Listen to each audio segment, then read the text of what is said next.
একটু দেখতে আসলাম, একটা কাজে যাচ্ছিলাম তো বললাম স্যার একটু ঘুরান, দেখি কি অবস্থা।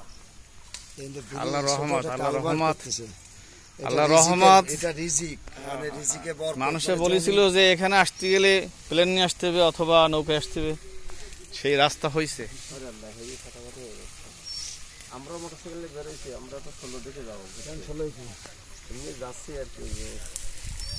এই যে এটা পা উঠাইছে, এই জন্য 48 ইঞ্চি যায়।